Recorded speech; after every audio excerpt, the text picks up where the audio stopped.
तो आप सब चला रहे हैं। तो आज हम क्या पढ़ रहे हैं? वॉइस मतलब क्या होता है? आवाज, बातचीत। आप लोगों ने हिंदी संस्कृत में बातचीत पढ़े हैं? नहीं पढ़े। हिंदी में 3 प्रकार की होती है बातचीत, ठीक है, और इंग्लिश में 2 प्रकार के होते हैं, संस्कृत में 3 प्रकार।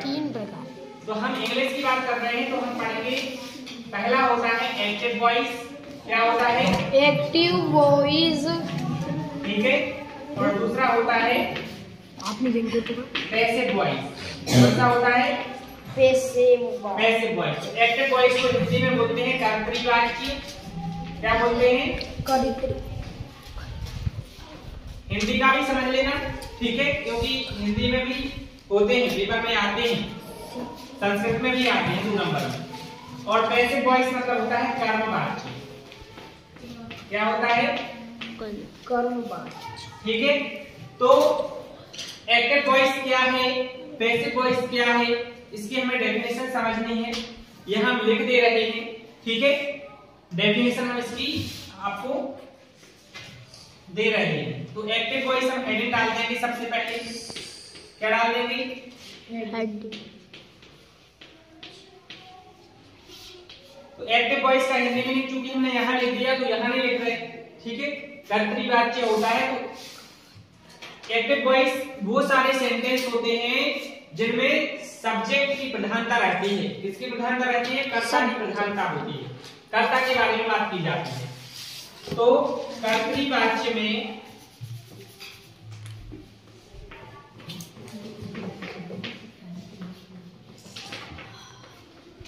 कर्ता की प्रधानता होती है। कर्ता मतलब सब्जेक्ट, मतलब इसमें शुरू में क्या होगा? सब्जेक्ट होगा की प्रधानता होती है। इतना सिंपली याद रखना है, कुछ ज्यादा नहीं, लंबा नहीं रखना याद, ठीक है। एग्जाम्पल जितने भी सेंटेंस अभी तक हमने सीखे हैं वो सारे के सारे सेंटेंस एक्टिव वॉइस होते हैं। जो टेंस में हमने सेंटेंस पढ़ाए हैं ना, अफर्मेटिव, नेगेटिव, इंटरोगेटिव और इंटरोगेटिव नेगेटिव, ये सारे सेंटेंस हमारे शुरू में सब्जेक्ट आता था। तो ये सब के सब कौन से सेंटेंस होते हैं? एक्टिव वॉइस के, ठीक है। अब हमें उनको एक्टिव वॉइस से पैसिव वॉइस बनाना सीखना है। पहले हम समझ लें कि पैसिव वॉइस होते क्या है।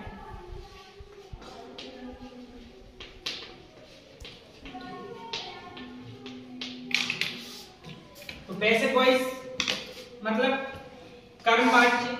तो हम लिख लेंगे कर्म बातचीत, जैसा कि उसका नाम है वैसे उसका काम है। कर्म बातचीत में कर्म की प्रधानता रहती है। कर्म मतलब ऑब्जेक्ट, ठीक है।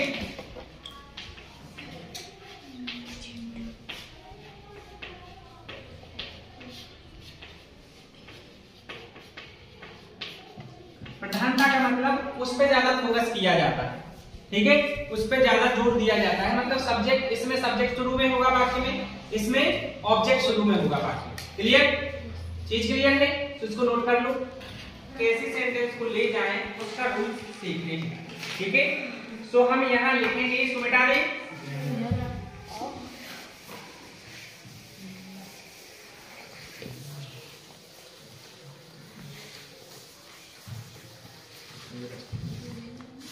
तो हमारी हेडिंग कर जाएगी रूल्स फॉर चेंजिंग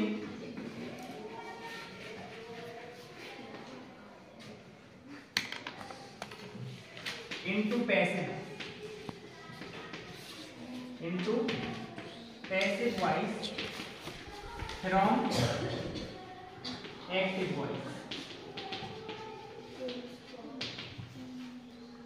ठीक है। मतलब एक्टिव वॉइस से पैसिव वॉइस में चेंज करने के लिए रूल्स। तो रूल्स कौन कौन से होते हैं वो पहले समझ लो, लिखा बाद में करो, ठीक है। पहले हमें समझ लेना चाहिए चीजों को, ठीक है ना।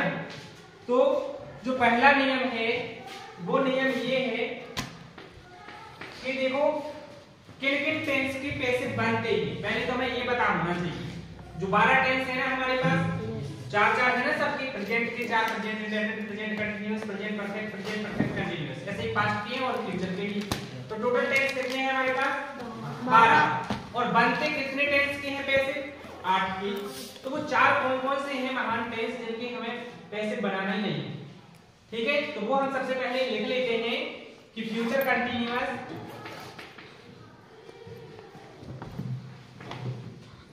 Future continuous, present continuous,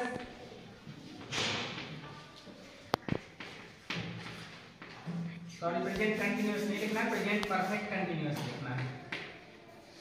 present perfect continuous,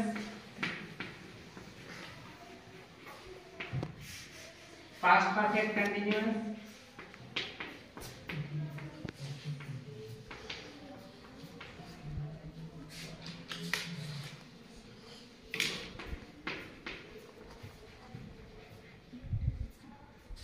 और फ्यूचर परफेक्ट कंटीन्यूअस।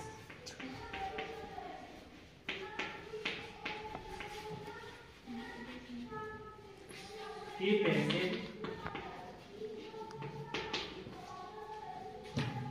नहीं बनाए जाते हैं या नहीं बनते हैं।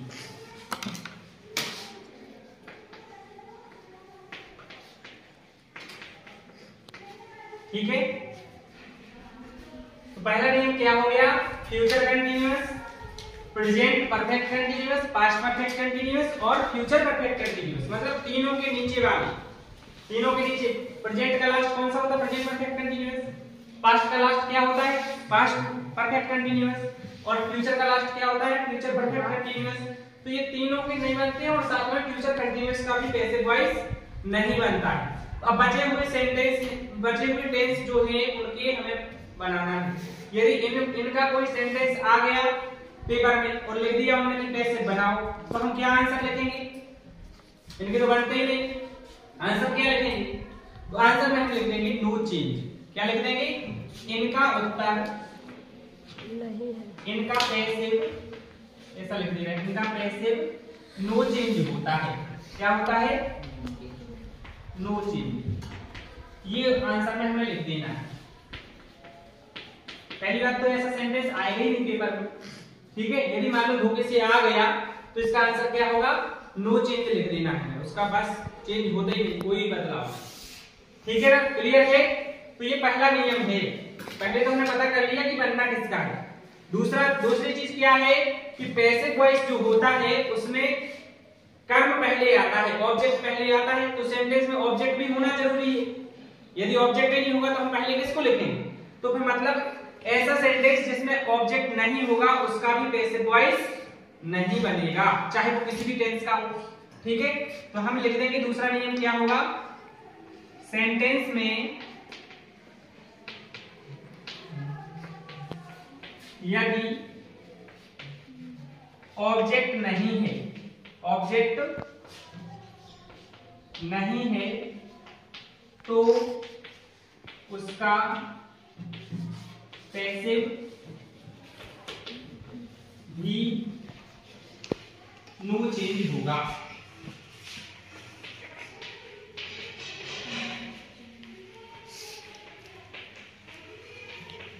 ठीक है, उसका आंसर भी क्या होगा फिर?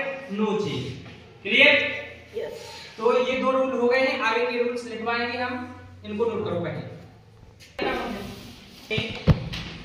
हम उसमें क्या करेंगे कि पैसिव वॉइस बनाते समय क्या करते समय?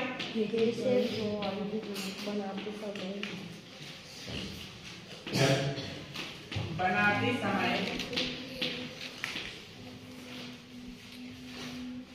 ऑब्जेक्ट को सब्जेक्ट की जगह पर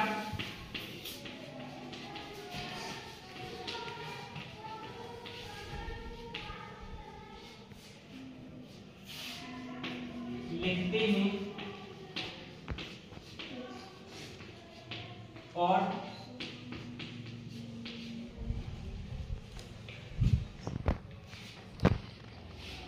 अगले टेंस की,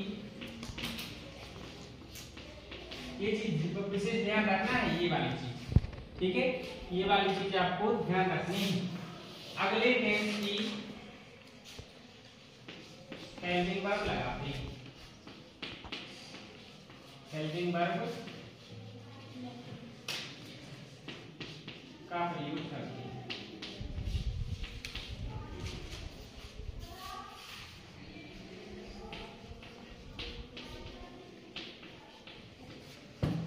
ठीक है, लेकिन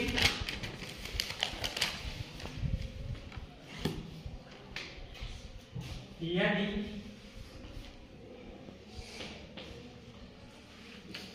प्रेजेंट कंटिन्यूअस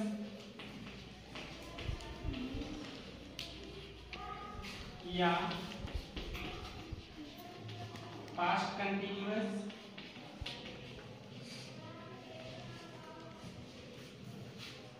का कैसे बनाना है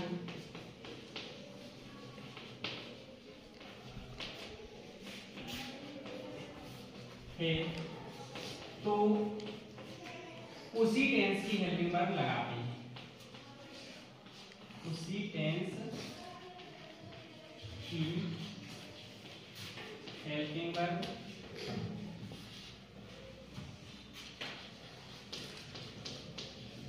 लगाते हैं तथा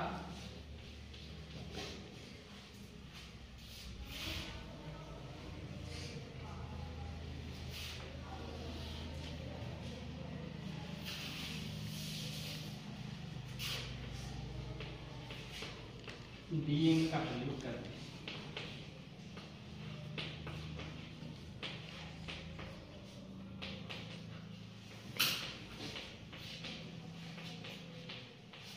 ठीक है, ये तीसरा नियम है। मतलब ये दो नियम को मिक्स कर दिया हमने, तीसरा और चौथा था ये। ठीक है, तो इसमें क्या याद रखना है, यदि हम पैसिव वॉइस बना रहे हैं तो ऑब्जेक्ट को सब्जेक्ट की जगह रखेंगे और फिर अगले टेंस की हेल्पिंग वर्ब लगाएंगे। यदि प्रेजेंट इंडेफिनिट का है तो प्रेजेंट कंटीन्यूअस की हेल्पिंग वर्ब लगेगी। ठीक है, और लेकिन हमें याद रखना है यदि वो सेंटेंस प्रेजेंट कंटीन्यूअस का है या पास्ट कंटीन्यूअस का है तो हम अगले टेंस की हेल्पिंग वर्ब नहीं लगाएंगे, उसी टेंस की लगाएंगे और साथ में क्या लगा देंगे, बीइंग लगा देंगे। हेल्पिंग वर्ब के जस्ट बाद क्या लगा देंगे, बीइंग का प्रयोग करते हैं। ठीक है, तीसरा नियम ये है, जब हम एग्जांपल देंगे बनाने को तब चीजें समझ में आएंगी अच्छे से, अभी तो बस नियम समझते चलो। ठीक है, तो नियम हो जाएगा कि सभी पैसेज में क्या करते हैं, मेन वर्ब के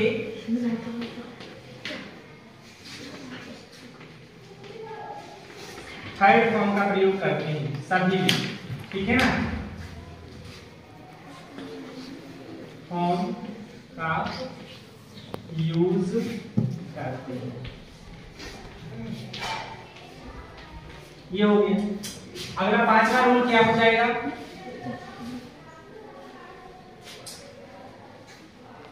अब सब्जेक्ट की जगह ऑब्जेक्ट आया था ना पहले नियम में, मतलब तीसरे नियम में, तो सब्जेक्ट की जगह ऑब्जेक्ट आया था तो सब्जेक्ट किधर जाएगा, सब्जेक्ट किधर जाएगा, ऑब्जेक्ट की जगह चला जाता है। कहां चला जाता है, ठीक है,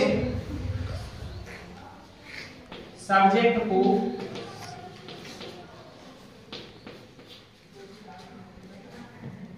सेंटेंस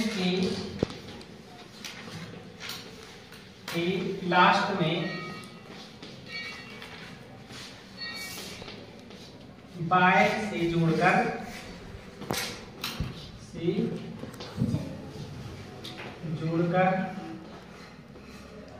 ऑब्जेक्टिव केस में लिख दिया जाता है। कौन से केस में,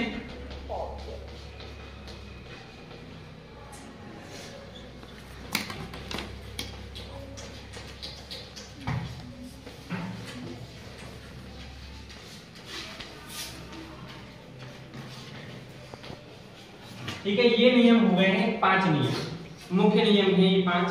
ठीक है, तो जैसे ही सब्जेक्ट है तो जब वो बाई से जोड़ के जाएगा तो ही का हिम हो जाएगा, क्या हो जाएगा, ही का क्या हो जाएगा, हिम। ठीक है, सी है तो सी का क्या हो जाएगा, हर हो जाएगा। इट है तो इट का इट ही रहता है, सब्जेक्ट और ऑब्जेक्ट दोनों एक जैसे रहते हैं। ही सी इट, फिर आई है तो आई का क्या हो जाएगा, मी, ठीक है, और वी है तो वी का हो जाएगा अस, आई वी, यू है तो यू का यू ही रहता है, और दे का देम,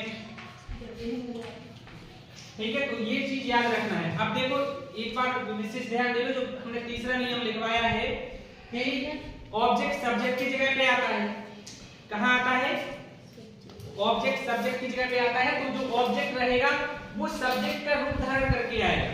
यदि हिम होगा तो आगे आएगा तो क्या हो जाएगा, ही हो जाएगा, हर होगा तो सी हो जाएगा, इट का एड ही रहेगा, मी का आई हो जाएगा, अस का वी हो जाएगा, यू का यू, देम का दे हो जाएगा।